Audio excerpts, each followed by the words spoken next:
नमस्कार, मैं हूं आपके साथ आशा सरमाल। आप देख रहे हैं हर जिले की खबर, और हर जिले की खबर में सबसे पहले आपको लिए चलेंगे श्रीनगर जिले के अंदर, जहां पर राष्ट्रपति पहुंचे हुए हैं और 4 दिवसीय दौरे पर वो पहुंचे हुए हैं। आज तीसरा दिन था। किस तरह से 19वां विश्वविद्यालय सम्मेलन आज हुआ है, बच्चों में डिग्रियां बांटी गई हैं, जरा देखिए। I also addressed a conference on implementation of National Education Policy in Jammu and Kashmir in virtual mode last September, which was referred to by Honorable Lieutenant Governor. I am pleased to note that some of the features of the new policy have already been initiated at the University of Kashmir. Besides constituting a committee to devise a roadmap for the timely implementation of the policy, several academic courses have been realigned to meet the objectives of this policy. Under the choice-based credit system as outlined in the policy, a credit transfer policy has been adopted to help students complete their requisite credits from the department of institution of their choice. Ladies and gentlemen, another significant feat of this university is the emphasis it has placed on research, which is an important component of the new policy. I am told that the University of Kashmir has the distinction of being one of few in India with a dedicated center for interdisciplinary research and innovations that will encourage young scientists through various fellowships across varied disciplines. The University of Kashmir has added another feather in the cap with the setting up of 2 centers that are of high importance. One is devoted to glaciology and the other to Himalayan biodiversity documentation, bioprospection and conservation. Then there is also the National Himalayan Ice Core Laboratory. Climate change, as you are aware, is the most critical challenge before humanity in this century. Global warming is making its impact. राष्ट्रपति के दौरे को लेकर हमारे संवाददाता ground zero पर भी पहुंचे हुए थे। अमजद, क्या कुछ रिपोर्ट दे रहे हैं, देख लीजिए। केंद्र शासित राज्य जम्मू कश्मीर के 4 दिन के दौरे पर देश के राष्ट्रपति रामनाथ कोविंद आए हैं। सबसे पहले शुरुआत हुई कारगिल विजय दिवस के शहीदों को श्रद्धांजलि दी कल के दिन में, और आज उनके दिन की शुरुआत जम्मू कश्मीर के कश्मीर यूनिवर्सिटी में था। यानी एक कॉन्वोकेशन का हिस्सा बने, जो जम्मू कश्मीर की इस कश्मीर यूनिवर्सिटी का 19वां कॉन्वोकेशन था, जिसमें लगभग 3 लाख बैचलर्स और 1000 से ज़्यादा PhD डिग्री होल्डर्स को अपनी डिग्री सर्टिफिकेट्स प्रदान करी गई। रामनाथ कोविंद ने कॉन्वोकेशन में संबोधन करते हुए कहा कि जम्मू कश्मीर एक ऐसी धरती है जिसे एक ज़माने में सेंट्स गार्डन कहा जाता था, लेकिन अनजाने कुछ ऐसे साल बीच में आए जिनकी वजह से इस पावन धरती को किसी की नज़र लगी और हालात इस कदर हुए जो जम्मू कश्मीर ने ना कभी इतिहास में कहीं देखे थे और ना ही कभी कहीं सोचा था। लेकिन आने वाला समय शायद जम्मू कश्मीर का ऐसा हो सकता है कि जिसमें युवा अगर अपनी भागीदारी दिखाए तो दोबारा से जम्मू कश्मीर ना सिर्फ देश का बल्कि दुनिया भर का एक ऐसा हिस्सा बन सकता है जो अपने इतिहास की तरह, शारदा यूनिवर्सिटी की तरह दोबारा एक बार पढ़ाई के क्षेत्र में अपने 4 चांद दिखा सकता है। कश्मीर यूनिवर्सिटी के इस कॉन्वोकेशन में जो SKICC में हुआ, कहीं सारे स्टूडेंट्स मौजूद थे, कश्मीर यूनिवर्सिटी के स्कॉलर्स मौजूद थे, प्रोफेसर्स मौजूद थे। जम्मू कश्मीर राज्य जो हमारा केंद्र शासित राज्य है, इनके उपराज्यपाल मनोज सिन्हा मौजूद थे, चीफ सेक्रेटरी अरुण कुमार मेहता मौजूद थे, और उनके साथ साथ वाइस चांसलर कश्मीर यूनिवर्सिटी के श्री तलत अहमद भी मौजूद थे। सभी से संबोधन में राष्ट्रपति ने कहा कि जम्मू कश्मीर के अंदर पिछले कुछ सालों से जिस तरह के हालात रहे हैं, ये संभव है कि लोग कहीं तरह से हिट हुए हों और एजुकेशनल सेक्टर भी किसी तरह से शायद मुतासिर हुआ हो, लेकिन आने वाला समय हमारे आपके सबकी भागीदारी के चलते ऐसा हो सकता है कि जम्मू कश्मीर दोबारा अलग अलग क्षेत्रों में अपने झंडे गाड़ना फिर शुरू कर दे। कश्मीर यूनिवर्सिटी के इस कॉन्वोकेशन में ना सिर्फ बच्चों से उन्होंने बात की, बल्कि उसके साथ साथ कश्मीर यूनिवर्सिटी को 2 नई फैसिलिटीज़ भी दी, जो 2 रिसर्च फैसिलिटीज़ है और हिस्टोरिक डॉक्यूमेंटेशन सेंटर्स कश्मीर को मिले हैं। यानी कश्मीर यूनिवर्सिटी के अंदर जहां पहले ही कई सारे अलग अलग डिपार्टमेंट्स मौजूद थे, अब 2 और डिपार्टमेंट्स बनाए गए हैं, जिनके चलते अब और कहीं सारे स्कॉलर्स, कहीं सारे बैचलर डिग्री प्रोग्राम होल्डर्स अब एडमिशन ले सकते हैं। पिछले 8 साल में लगभग 3 लाख के आसपास बच्चों को बैचलर्स डिग्री दी गई है और उसके साथ साथ 1000 से ज़्यादा PhD स्कॉलर्स बनाने में कश्मीर यूनिवर्सिटी कामयाब रही है। और ऐसा ही इतिहास लगातार अगर कश्मीर यूनिवर्सिटी बनाती रहे तो एक ज़माना ऐसा होगा कि कश्मीर यूनिवर्सिटी भारत की नहीं बल्कि दुनिया की तमाम बड़ी यूनिवर्सिटीज़ में गिनी जाएगी। ये रामनाथ कोविंद का कहना था। पिछले 3 दिन से रामनाथ कोविंद जम्मू कश्मीर के दौरे पर हैं और लगातार north to south, east to west हर तरह के आने वाले सारे ज़िलों से जितने भी प्रतिनिधि आ रहे हैं उनसे मुलाकात कर रहे हैं, जो सारे डिस्ट्रिक्ट हेड्स हैं उनसे बात कर रहे हैं। और लगातार एक ही तरह का उनका जो हम कहें तो माइंडसेट जम्मू कश्मीर को लेकर है, वो ये है कि जम्मू कश्मीर के अंदर मिलिटेंसी तो ख़त्म करनी है, लेकिन उसके साथ साथ जो सिचुएशन है उसे भी संभाले रखना है, जो पीसफुल एटमॉस्फेयर है उसे भी लगातार संभाले रखना है। उनके इस दौरे में उनके साथ हमने देखा किस तरह से कल जनरल बिपिन रावत मौजूद थे, जिन्होंने उनसे बात की। उसके साथ साथ जम्मू कश्मीर की DGP श्री दिलबाग सिंह मौजूद थे और तमाम सिक्योरिटी एजेंसीज़ के जो हेड्स हैं वो उनके साथ इस दौरे पर मौजूद हैं, जो हर जगह उनके साथ जा रहे हैं और उन्हें बता रहे हैं कि कश्मीर की किस हिस्से में कैसे हालात हैं और क्या किया जाना है कि जिससे जम्मू कश्मीर बेहतरी की तरफ जाए। कैमरामैन इमरान तारिक के साथ अमजद खान की रिपोर्ट। चलिए अब आपको दिखा देते हैं कि सरकारी मुलाजिमों पर किस तरह से नकेलें कसने का काम शुरू कर दिया गया है। हमारे सहयोगी सनम एजाज जुड़ रहे हैं, क्या कुछ अपडेट कर रहे हैं, देखिए। नागरिक को अपनी संपत्ति बताना पड़ती है, लेकिन सर्विस रूल्स जो है, JNK सर्विस रूल्स हो या सेंट्रल सर्विस रूल्स हो, इनमें बाकायदा तौर पे पहला प्रावधान यही है कि जम्मू कश्मीर का जो भी सरकारी कर्मचारी है वो अपनी संपत्ति, अपने रिलेशन की जितनी भी संपत्ति है, जो क्लोज रिलेशन, ब्लड रिलेशन की संपत्ति है और ये मूवेबल एबल सभी जितनी भी इसकी संपत्ति है, इसका बाकायदा तौर पर एक प्रोफार्मा बात होता है, वहाँ पे डिक्लेयर करना होता है। और ये देश में भी होता है, जम्मू कश्मीर देश में नया कुछ नहीं है। लेकिन इसमें नई बात 2 चीजें, एक नई बात यह है कि 90 के साल से आज तक यानी लगभग पिछले 30 सालों के दौरान प्रावधान था, प्रोविजन कानून का ये एक हिस्सा था, लेकिन इसमें अमल दरामद नहीं होता था। बाकायदा तौर पे सरकारी कर्मचारी जो है वो अपने रिटर्न जो हर साल उसका जो प्रॉपर्टी रिटर्न होते हैं कि हमारे पास पिछले साल कितनी संपत्ति, इस साल कितनी संपत्ति हुई है, वो रिटर्न नहीं दिए जमा कराया जाते थे। और इसके साथ साथ अब इस मामले में एक और बात है, पिछले दिनों जम्मू कश्मीर में सरकार ने लगभग 1.5 दर्जन के करीब कर्मचारी को नौकरियों से टर्मिनेट किया है। तो ये कुछ लोग उसके साथ जोड़ के देख रहे हैं, लेकिन ओवरऑल अगर सरकार की क्लोज क्वार्टर्स को देखा जाए तो वो लोग इसको उसके साथ जोड़ के नहीं देखते, बता रहे हैं कि ये सरकार का प्रोविजन है, कानून है बाकायदा तौर पे। और हर कर्मचारी देखिए साफ जाहिर है संपत्ति कितनी है, इस साल कितनी थी, अगले साल कितनी हो गई, ये तो साफ जाहिर है, इससे तो पता चल ही पाएगा कि कौन कितना भ्रष्ट है। और इसमें अब रोक तो लगाई जा सकती है, लेकिन रोक तब लगाई जा सकती है जब उसमें जो रोक लगाने वाले हैं वो सीरियस इस मामले को तो वो देखिए। आज भी देखिए हमें मानना पड़ेगा सरकारी कर्मचारी जो है उनकी संपत्ति की आज भी सरकार को जो क्राइम ब्रांच है, जो CID है, वो बाकायदा तौर पर डिटेल देता रहता है। पिछले साल की अपनी जो प्रॉपर्टी है वो अपने एसेट्स जो है वो अपनी इनकम से ज्यादा कितने बना रखे हैं, हर साल देकर दिए जाते हैं। CID डिपार्टमेंट जो पुलिस का होता है या जो क्राइम डिपार्टमेंट होता है वो देते रहते हैं, लेकिन उसके उन कागजों पे उनके उन रिपोर्ट से अमल दरामद नहीं होता है। यहाँ पे भी अगर संपत्ति के पेपर दिए जाते हैं बताया जाता है, लेकिन उसमें बाद में वो सरकार के जो एप्लीकेशन है सरकार उसमें कितना सीरियसली लेती है वो देखना जरूर होगा। करप्शन तभी खत्म होगा जब उसमें एफर्ट्स की जाए, जब पता चले कि।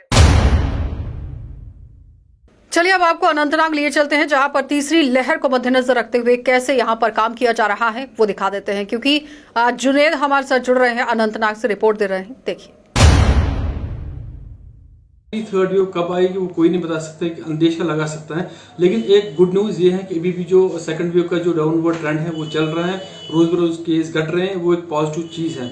और जो इस टाइम जो कूलिंग पीरियड है, जो हमारे पास टाइम है, उसको हमें ब्यूटीफुली यूटिलाइज करना चाहिए। मेरी एक अपील रहेगी गवर्नमेंट से ताकि वो इस पीरियड को, कूलिंग पीरियड को अच्छे से यूटिलाइज करे और जो हमारे सब डिस्ट्रिक्ट हॉस्पिटल और डिस्ट्रिक्ट हॉस्पिटल वहाँ पे ICU की स्थापना करे और ऑक्सीजन जनरेशन प्लांट जो है उनकी जो है इंस्टॉलेशन हर किसी अस्पताल में होनी चाहिए, ताकि जो लास्ट टाइम थोड़ी बहुत दिक्कत आई थी ऑक्सीजन के पेश नज़र वो इस टाइम जो 3rd वेव से पहले हमारी जो ऑक्सीजन जनरेशन कैपेसिटी है और हमारे जितने भी ऑक्सीजन बेड हैं उनका जी तादाद है वो काफ़ी ज़्यादा बढ़नी चाहिए, ताकि अगर थर्ड वेव आए तो उस टाइम हमें ऑक्सीजन की कोई दिक्कत ना हो। हमारे पास एक इस टाइम प्लस पॉइंट है वो वैक्सीनेशन का। तो दोनों चीज़ों को हमें साथ साथ लेके चलना है। कोविड अप्रोप्रिएट बिहेवियर, मास्क पहनना, हैंड हाइजीन और जितनी भी गैदरिंग्स उनको अवॉइड करना है। और साथ में जिसको वैक्सीनेशन मिलता है उसको वैक्सीनेशन लेनी चाहिए। ये cab and jab, these are two things which will prevent us from third wave. Third wave आया या ना आए वो हम तक है। अगर हम इन SOPs का पालन करेंगे और वैक्सीनेशन करेंगे तो मैक्सिमम चांस से थर्ड वेव बहुत कम आएगी। अगर आएगी तो उसका जो इंटेंसिटी वो बहुत कम होगी। तो मेरी अपील रहेगी लोगों से, वो जाए अपने आप को वैक्सीनेट कराए, और जो उसको वैक्सीनेशन करने के बाद भी आपको SOPs का ताउन करना है, उनको फॉलो करना है। और जो बाकी तमाम लोग हैं उनको SOPs को रिलीजियसली फॉलो करना चाहिए, ताकि थर्ड वेव की जो इंटेंसिटी है वो कम हो और मैक्सिमम चांस है कि वो उसके बाद आएगी नहीं। कोविड-19 की तीसरी लहर अगरचे माहिरीन ने पहले ही पेशन गोई की है, वही सयाहती मुकाम पर कोविड SOPs की धज्जियां उड़ाई जा रही है। वही लोग बिना मास्क और बाकी SOPs की खिलाफवर्जी करते हुए नजर आ रहे हैं। वही डाक के general secretary Owais Ahmad Dar ने JK24/7 से बात करते हुए बताया कि अगर यही सूरत रही तो आने वाला वक्त भयंकर हो सकता है। उन्होंने लोगों से अपील की है कि वो मास्क और सैनिटाइजर यूज करें और सोशल डिस्टेंसिंग मेंटेन करें। JK24/7 के लिए मैं अनंतनाग से शाहजुनैद। चलिए अब आपको पुंछ लिए चलते हैं, जहां पर खस्ता हालत सड़कों की वजह से लोग काफी परेशान हो गए थे और खुद ही उन्होंने आज काम करने का बीड़ा उठा लिया। क्या कुछ है रिपोर्ट पूरी, सनी क्या कुछ दिखा रहे हैं, देखिए।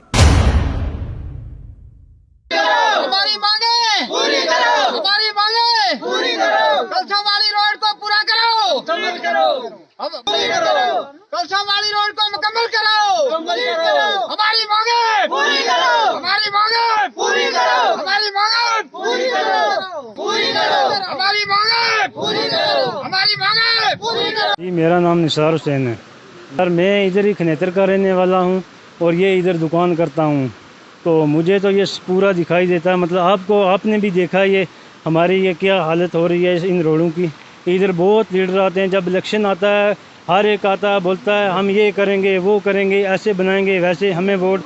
जब इधर से कोई भी पार्टी जीत के जाती है तो कोई भी काम फील्ड में नहीं होता है, कागज़ पत्र में तो सब पूरा हो जाता है, जो भी है हो जाता है। लेकिन जब थोड़ा नाला आता है इधर पुली का बहुत ज़रूरी है।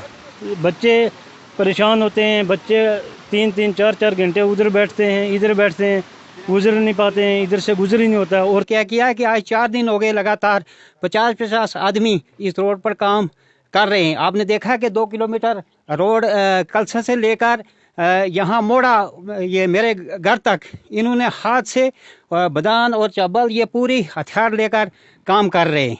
दूसरा हम गुजारिश करते हैं DC साहब से कि आकर इस रोड को देखें के अंदर है ये रोड, और वो भी आकर इसको देखें। और दूसरा हम गुजारिश करते हैं इन सरपंच जो 4 खनेतर के हैं हुए हैं, आवाम की मुश्किलात देखें। वहाँ आप खुद उस रोड से चल कर आए, आपने देखा है क्या हालात है। एक बार बजरी डाली वो बह गई, अभी दूसरी बार डाली वो भी बह जाएगी। इसी तरह पैसा अपना निकाल कर वो चले जाएंगे। उसके बाद में जो रोडें पार दुपनियों में एक रोड उन्होंने बनाई, उसके बाद में उन पर उसमें लुक वगैरह जो भी है तारपीन वगैरह सब बिछ गई, लेकिन हमारी तरफ किसी ने ख्याल नहीं रखा। लेकिन यही गुजारिश करते हैं इस हुकूमत से भी और DC साहब से भी गुजारिश करते हैं कि हमें मौका दें और हमारी इस रोड का ध्यान रखें। मोहम्मद फारूक है, मैं इसी ग्राउंड का रहने वाला हूँ। सर हमारे ये रोड का जो काम है 2008 में स्टार्ट किया था इसकी कुछ कटिंग की, उसके बाद 2 बार बीच में और कटिंग हुई है। हमारे उस टाइम थे MLA शाह मोहम्मद तांतरे साहब, उन्होंने ये पैसा ऐसा दिया तो ये रोड PWD के ज़रिए से जो है ये 4 किलोमीटर रोड हमारी जो है वो निकवाली थी। उसके बाद सर कोई काम हमारा इसमें नहीं हो। ये नीचे पिछले 1 साल से इसका जो है लुक का टेंडर लगा था, उसने ठेकेदार ने पिछले दूसरा साल स्टार्ट हो गया, उसने एक बार बजरी डाली, उसके बाद मुड़ के वो वापस नहीं आया। वो भी ये जो है वो बह गई है बजरी। आप वहाँ से पैदल चल के आए हैं तो आपने भी देखा है क्या कंडीशन है उसकी।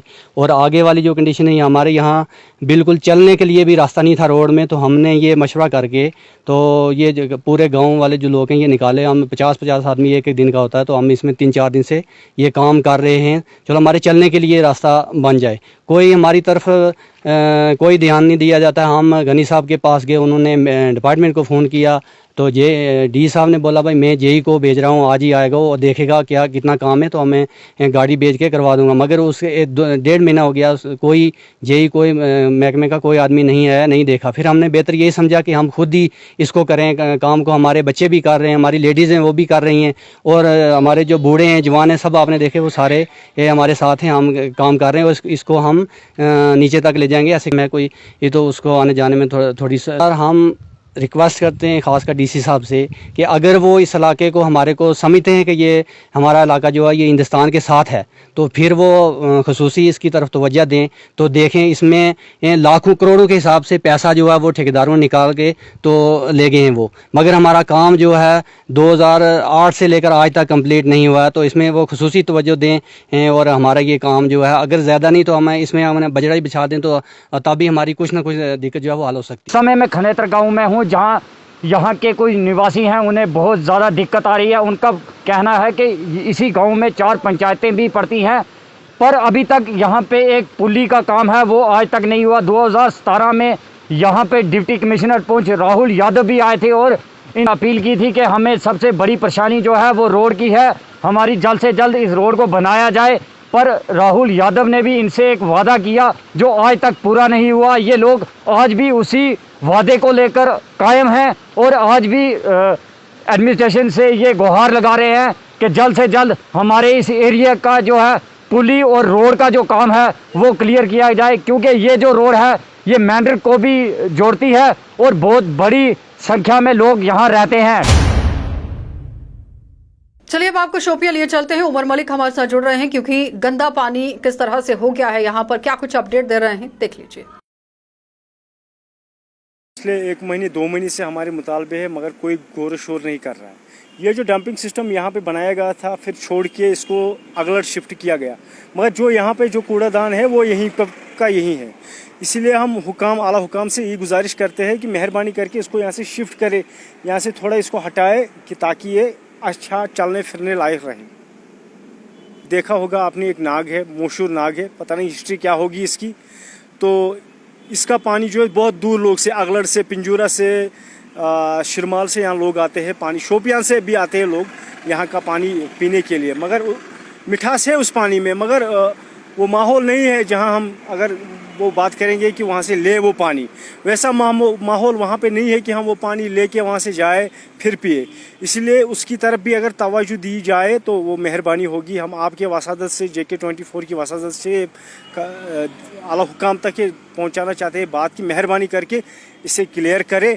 और आवाम जो है, गरीब आवाम इससे बहुत परेशान है, खासकर बूढ़े और बच्चे, वो आपकी बड़ी मेहरबानी होगी। खासकर मैं DC साहब से गुजारिश करना चाहता हूँ। चंद दूरी पर है मिनी सेक्रेटरीट, बस वो आला हुकाम जो है बैठा हुआ है ऐसी कमरों में, तो गरीब आवाम की कौन सुनेगा। वो स्वच्छ भारत की एक स्कीम चली थी यहाँ पे कश्मीर में, वो का नज़र कहीं नहीं आ रही है मेरे ख्याल से। तो अब आला हुकाम हम तो आम आदमी हैं, हमारी यही गुजारिश है, हम तो बात कह सकते हैं कि यहाँ से कूड़ादान जो है वो मेहरबानी करके यहाँ से शिफ्ट किया जाए। मौजूद है सोफनामन एरिया में जो थोड़ी ही दूर है मिनी सेक्रेटरीट शोपियान से।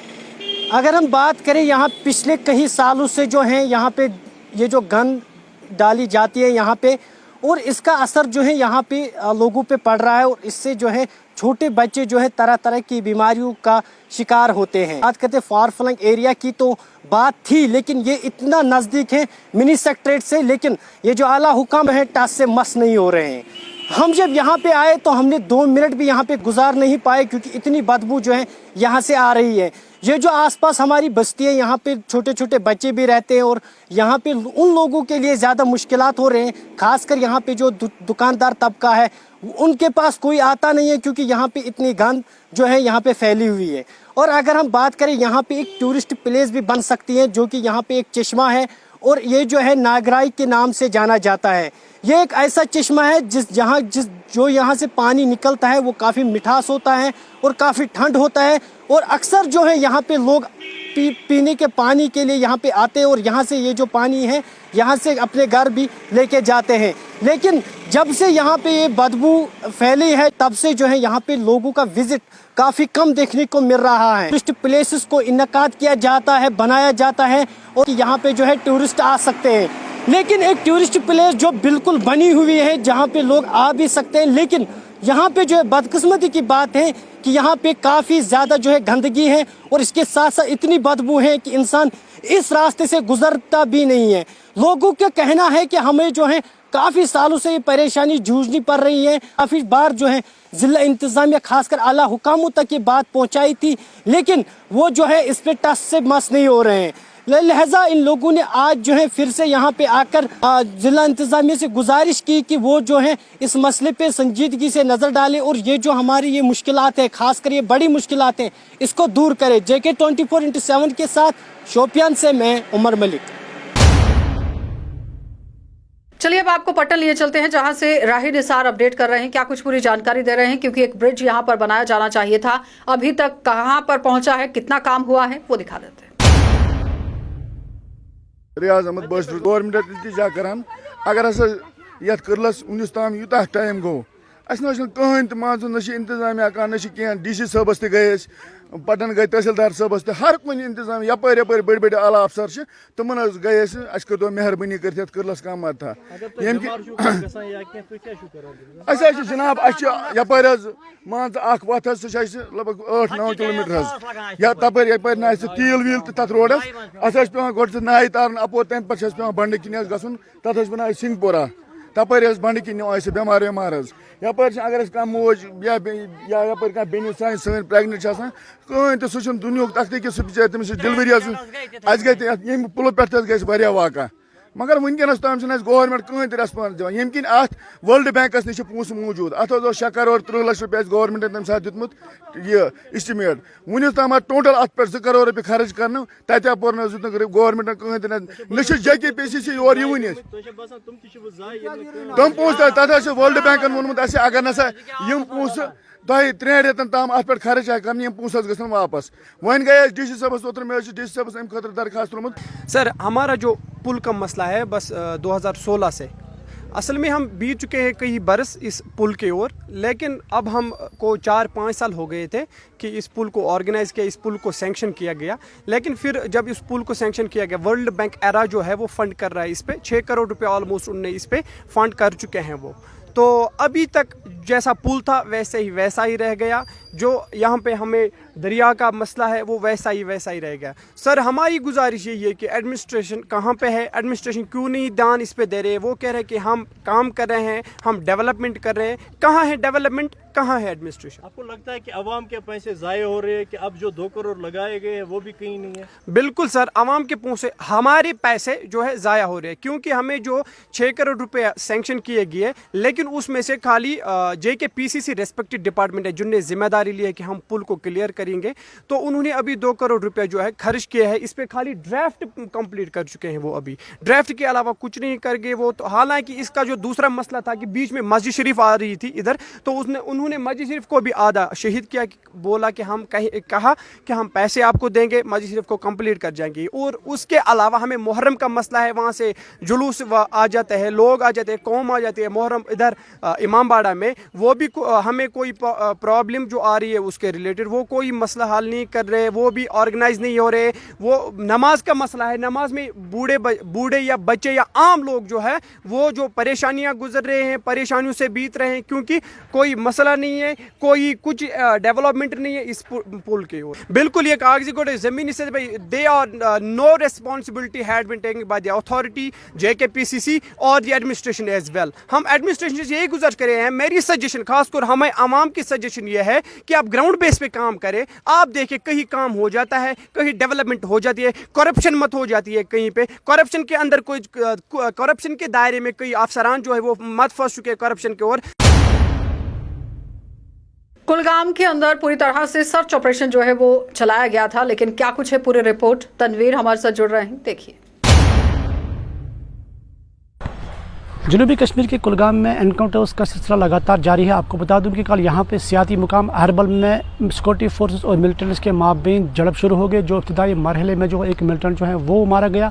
और हमारे पास जो ज़राए से ये खबर है कि वह बहुत बड़ा लश्कर का कमांडर हो सकता है। आपको बता दूं कि यहाँ पे सिक्योरिटी फोर्सेस की मजीद टुकड़ियाँ हैं वो इलाके में बुलाई गई, क्योंकि कल शाम जब अंधेरा हुआ उसके फ़ौरन बाद जो है एनकाउंटर को मौखर कर दिया गया और सुबह आफ्ताब फ़ौरन होने के बाद ही जो है फिर से सर्च ऑपरेशन किया गया और यहाँ पे मजीद टुकड़ियाँ हैं वो इलाके में बुलाए गए और यहाँ पे बाज़ाब्ता तौर पर जो पीर पंचाल जंगल है यहाँ पे मजीद जो है ड्रोन्स लगाए गए। कहीं ये खदशा किया जा रहा है कि इस एरिया में जो है बहुत सारे मिलिटेंट्स हैं, वो कहीं ना कहीं इस कोई बहुत बड़ा ग्रुप है वो कहीं ना कहीं ट्रैप हुआ है और यहाँ पे शोपियान का एरिया जो है उसको सील कर दिया गया और कुलगाम का जितना भी सारा पीर पंचाल जो पहाड़ है वो बंद कर दिए गए। और आपको बता दूं कि कल यहाँ पे पुलिस की जानिब से बाज़ाब्ता तौर पर एक रेस्क्यू भी चलाया गया। यहाँ पे मुकामी सैर तफरीह के लिए जो सयाह आते हैं, जो ट्रैकिंग के लिए यहाँ पे आते हैं, छिरनबल व दीगर कई मुकामात अहरबल के उस पार, और बाज़ाब्ता तौर पर कल शाम यहाँ पे एक ट्रैकिंग ये रेस्क्यू जो है वो पुलिस की जानिब चलाया गया और 400 अफराद जो है उनको महफूज मुकामात पर पहुँचाया गया। फ़िलहाल आपको बता दूँ कि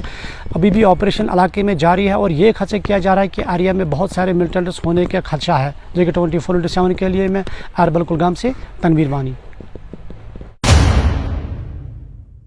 चलिए, तो फिलहाल आपने देखा कि अलग अलग जिलों से आपको रूबरू करवाने की कोशिश की गई कि कहां पर किस तरह से सूरत हाल जो है वो बनते हुए नजर आ रहे हैं। लेकिन आप देखिए, सबसे अहम खबर आज जिला राजौरी से देखने को मिली है, जहां पर छोटे छोटे नन्हे बच्चे जो हैं वो भिखारी बनते हुए नजर आ रहे हैं, यानी भीख मांगते हुए नजर आए हैं। यहाँ पर काम करना बहुत जरूरी था, लेकिन अगर कार्यवाही को लेकर बातचीत करने की कोशिश की जाए तो जाहिर तरीके से कहा गया है कि जब तक DM की तरफ से कोई ऑर्डर नहीं दिया जाता तब तक कार्यवाही नहीं हो सकती है। लेकिन सवालिया निशान यहाँ पर यह है कि ये बच्चे सिर्फ और सिर्फ महज एक ही भाषा बोल रहे हैं और इस तरह से भाषा बोल रहे हैं मानो जैसे किसी को सिखाया गया हो। तो इस पर पड़ताल करना बहुत जरूरी है। आप देखते रहिए कार्यक्रम।